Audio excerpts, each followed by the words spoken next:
बुरा लगेगा आपको। In burn scape Bihar police found 68 questions matching originally NEET UG परीक्षा। देखिए ये नीट यूजी परीक्षा का हाल था। इतना लोगों को आंदोलन चिल्लाना पड़ा था, जिंदगी से खेलना बंद करो, तब फिर आया कि नीट यूजी परीक्षा लीक हुई थी, उसको अगले दिन ही रद्द कर दिया गया, बट नीट की परीक्षा को नहीं किया गया। सरकार की इतनी मनमानी है कि वो चाहेंगे उस परीक्षा को वो रद्द करेंगे लीक के नाम पे, वरना वो ये कह देंगे कोई लीक हुआ ही नहीं है। कौन लड़ेगा? कोर्ट तक भी बात जाती है, इतना टाइम हो जाता है, कोर्ट को भी फिर लगता है कि अब पेपर लीक करने से बहुत बड़ा नुकसान है, इसलिए वो भी नहीं हो पाता। अगर ये एजेंसियां खुद सही वक्त पे ये मान लें कि हां पेपर लीक है, क्योंकि इनके पास सारा डेटा होता है, तो कोर्ट जाने की जरूरत ही नहीं पड़ेगी, सब कुछ सही चलेगा। बट सबको अपना पल्ला झाड़ना, हमको क्या मतलब, होने दो, हमको क्या मतलब, होने दो। बेटा जब तुम्हारी औलादें पेपर दे रही होती और चेयरमैन हम होते, तब हम तुम्हें बताते कि खून के आंसू रोना किसे कहते हैं। समझ रहे पांडे जी? ये मोटा पेट लेके बैठे हैं। ये देखिए नीट यूजी पेपर लीक, उसके बाद कैंसिल हुआ, 13 लोग अरेस्ट हुए, इसके बाद छूट के खुले घूम रहे हैं, कुछ पता नहीं है क्या हुआ। BSEB 12th exam paper leak. बताओ 12th का एग्जाम पेपर लीक हो रहा है। ये तो हमारे देश की, जो हम सोचते हैं ना कि हम विश्वगुरु बनेंगे, हमारा देश विकसित होगा, उसमें ये सेंध है। कभी नहीं बन पाएंगे अगर हम 12th और 10th में ही नकल को इतना बड़ा अंजाम दे रहे हैं तो। बिहार पेपर लीक, देखो सीएचओ एग्जाम पेपर लीक कांड में ऑनलाइन सेंटरों पर रेड। अब परीक्षा को लेकर बड़ी घोषणा, केवल बड़ी घोषणाएं आपको सुनने को मिलेंगी, होगा कुछ नहीं ग्राउंड लेवल पे। ये देखो बिहार में बीपीएससी की पीटी परीक्षा लीक, बीपीएससी शिक्षक भर्ती परीक्षा का paper leak, Bihar police constable paper leak, Bihar police forest guard paper leak. Bihar तो सोच रहा है कि हम किसी चीज में आगे रहे ना रहे, पेपर लीक में हम रिकॉर्ड बनाएंगे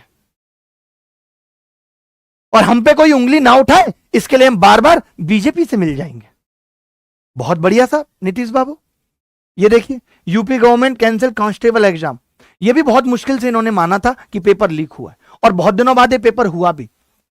इन 24 जिलों में रद्द हुआ अंग्रेजी का पर्चा। ये यूपी बोर्ड की परीक्षा है, यूपी की।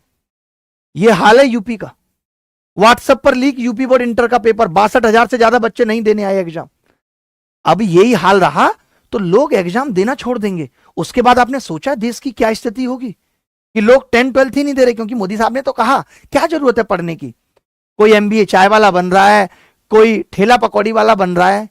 जब डॉली चाय वाले को इतना सम्मान मिल रहा है तो कोई क्यों सोचेगा पढ़ने के लिए। यही सब तो दिखाया जा रहा है इंस्टाग्राम पे, बट हमने आगे की चीजें नहीं देखी।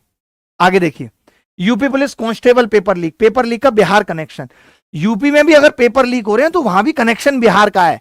बिहार कह रहा है हम कहीं नहीं पीछे रहेंगे, हर जगह हम आगे रहेंगे। UP ARO ARM exam cancel. ये देखो हर जगह प्रोटेस्ट। मतलब आप एक बार गूगल कर लो, ये सनी लियोनी का एडमिट कार्ड जारी। मतलब एग्जाम सिस्टम कितना खराब हो गया है जिसकी कोई हद नहीं है, सारी सीमाएं पार कर चुका है। यूपी के लड़के लड़कियों का प्यार ने इतना दिल नहीं तोड़ा जितना पेपर लीक ने तोड़ा। नीच पेपर वाले अलग तरीके से न्यूज निकालते हैं, और अभी आप देख रहे होंगे इतनी हम लोग आवाज उठा रहे हैं, एक कमबख्त मीडिया चैनल नहीं है जिसने इस बात को उठाया हो, आपसे संपर्क साधने की कोशिश की हो कि ऐसा हुआ है नहीं हुआ। बात कर लेते हैं, चेयरमैन साहब से पूछ लेते हैं डायरेक्ट माइक मुंह पे लगा के कि बताओ बच्चे ये प्रश्न उठा रहे हैं कि ऐसा हुआ या नहीं हुआ। अब तो इतने रिजिड हो गए कमीशन कि आप चिल्लाते रहो, उनकी कमियां गिनाते रहो, बट कोई एक्शन नहीं है, क्योंकि सरकारों ने इनको इतना खुला छोड़ रखा है, क्योंकि ये सरकारी की कमाई का जरिया बन चुके हैं। अब यहां से भी पैसा पहुंचता है। 15,000 करोड़ का स्कीम, 12,000 सरकार को जाएगा, 3,000 नीचे बटेगा। बच्चों में भी बांट दो, फिर नहीं पढ़ेंगे ये भी, इनकी भी 2 वक्त की रोटी का इंतजाम आप कर दो, लड़कियों के दहेज का इंतजाम आप कर दो, नहीं पढ़ेंगे ये भी। UP board paper leak, class 12 English paper. देखो एक MP board exam paper leak, 10वीं 12वीं बोर्ड पेपर लीक मामले में बड़ी कार्रवाई। किसके खिलाफ होती है, कब होती है, कौन छूट जाता है, कुछ पता नहीं। थोड़े दिन ये न्यूज आती है, उसके बाद सब रुक जाता है। 299 रुपए में बिक रहे हैं एमपी बोर्ड के पेपर, कमाल हो गया। ये लोग भी वैसे ही रेट लगा रहे हैं जैसे टीचर्स कोर्स बेचते हैं। 299, 199, 999। MP NHM paper leak, nursing staff paper leak. कोई एग्जाम ऐसा बच ही नहीं रहा है जो बिना पेपर लीक के, जो बच रहा है तो समझ लो उसका पता नहीं चल रहा है। वो एक गाना है ना कि कोई पकड़ा गया कोई छूट गया, कोई मान गया कोई रूठ गया, वो पहला पत्थर मारे जिसने पाप ना किया हो। एक गाना है बड़ा राजेश खन्ना का। कि जिन एग्जाम्स में हमें लग रहा है वो सही सलामत निपट गए तो उनमें कोई पकड़ा नहीं गया, वरना घपला तो वहां भी हो रहा है। ये हिम्मत तोड़ देता है बच्चों की कि क्या पढ़े आगे यार। एक उत्तराखंड में अभी सोचिए, अभी कुछ दिन पहले की बात है, 4-5 दिसंबर पहले की, कि स्नातक स्तर के 916 पदों के लिए विज्ञापन निकालकर पिछले साल 4 और 5 दिसंबर को परीक्षा आयोजित की थी। 3 पालियों में आयोजित परीक्षा में 1,90,000 लोग बैठे भी थे। ये पेपर लीक, उत्तराखंड भी पीछे नहीं है यार, हम तो पहाड़ों पे पेपर लीक कर लेते हैं, इतना अच्छा इंटरनेट है। ये देखिए अरुणाचल प्रदेश में पेपर लीक मामला, West Bengal staff recruitment scam, ED ने, देख रहे हो आप, 163 करोड़ की तो प्रॉपर्टी सीज की है। टोटल 544 करोड़ का घोटाला था, 544 करोड़। यहां बेरोजगारी की जेब में 544 रुपए नहीं है, गैस भरने के लिए उधार ले रहा है पैसे इधर उधर से, तब जाके उसका जीवन चल रहा है। 24,000 candidate lose jobs as West Bengal high court cancel all appointment. होता क्या है इसमें, एक चीज और बता देता हूं आपको। अगर मान लेते हैं कि मुलायम सिंह की सरकार है और इतने लोगों की फर्जी भर्ती हो गई और तभी चुनाव हो गए, तो जो दूसरी सरकारें आती हैं वो इस चीज में बड़े आगे रहती हैं, वो कहती हैं इनको हटाओ, हम अपने बंदे लाएंगे।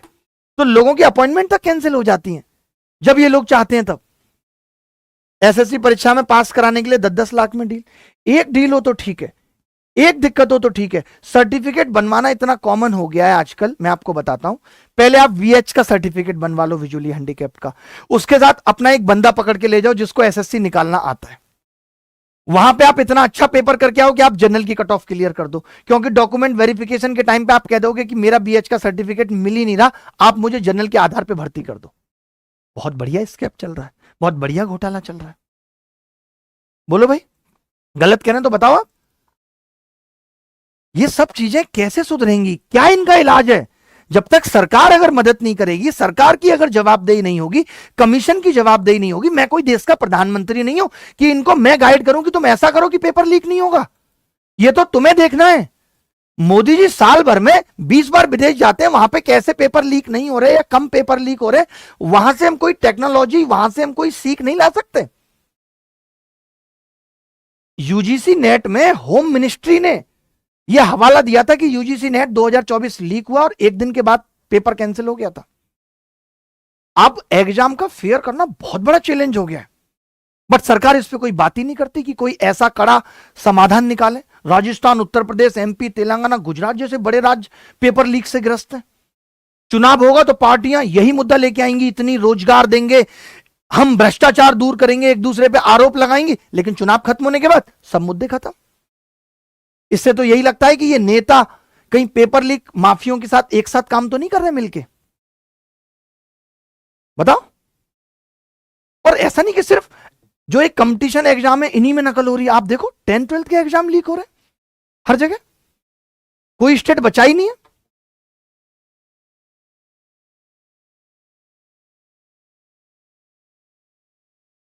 और सबसे बड़ी बात है कि जिस बच्चे का लास्ट अटेम्प्ट है वो क्या करे, उसके तो आपने सारे जिंदगी के सपनों को ही मार दिया। ऊपर से आप एज काउंट करते हो 1 अगस्त से, इनका एज काउंट करने का भी एसएससी का अलग तरीका है। भाई जिस दिन तुमने नोटिफिकेशन निकाला तुम बोल दो कि उस नोटिफिकेशन तक जो बंदा 25 साल का, 26 साल का फॉर्म भर सकता है, लेकिन नहीं, इनका 1 अगस्त से काउंट होगा, जबकि बैंक में ऐसा नहीं है। हमें करप्शन करने वालों की सोच को ही खत्म करना पड़ेगा। जैसे आपने देखा एआरओ में इन्होंने सोची करप्शन की, नॉर्मलाइजेशन लाने की सोच रहे थे, तभी हमने उस पर गर्म हथौड़ा मार दिया कि नहीं लाने देंगे। इनकी मंशा अधूरी रह गई। बिहार में आपने देखा ये सोच रहे थे नॉर्मलाइजेशन लाके करप्शन करेंगे, लेकिन लोगों ने प्रोटेस्ट करके उस नॉर्मलाइजेशन को बंद किया कि करके दिखाओ करप्शन। तब इनकी सांसें रुकेंगी कि यार अब जनता बहुत एग्रेसिव हो गई है, अब करप्शन नहीं कर पाएंगे। क्योंकि आज अगर हम रुक गए तो ये कमीशन हीरो बनेगा और इनकी खामियां और बढ़ती रहेंगी, और उसके साथ ये नए नए तरीके करप्शन करने के निकालते रहेंगे। आप देखते हो आज ना जो एसएससी में काफी चीजें सुधरी हैं, एग्जाम टाइप पे हो रहा है, पहले 2-2 साल लेट होता था, तो वो इसी वजह से है कि लोगों ने आंदोलन किए, लोगों ने आवाज उठाई, तो इसलिए आज भी आवाज उठाना जरूरी है। बाहर से आप देखते होंगे टीसीएस इतनी कठोर होने की एक्टिंग करती है, कितने सारे वीडियो रोते हुए बच्चों के बाहर आते हैं कि 1 मिनट लेट हो गया था सेंटर पे, अब एंट्री नहीं मिलेगी, उसको एंट्री नहीं मिलती, बच्चा रोता हुआ बाहर जाता है। बिना गलती के ये छोटे छोटे नुक्स निकाल के बच्चों के फॉर्म रिजेक्ट कर देते हैं। इस बार भी आपको पता होगा 30,000 बच्चों के फॉर्म रिजेक्ट हुए थे। बच्चे एसएससी तक गए, मैं उस चीज को गाइड कर रहा था कि एसएससी तक बच्चे गए, वहां जाके सवाल उठाए, तब 8,000 बच्चों के इन्होंने दोबारा एडमिट कार्ड जारी किए। मतलब कि ये बिना आवाज उठाए, बिना इनसे क्वेश्चन पूछे ये कुछ करते ही नहीं। और सिर्फ यहां गलती सेंटर की मुझे नहीं लग रही, क्योंकि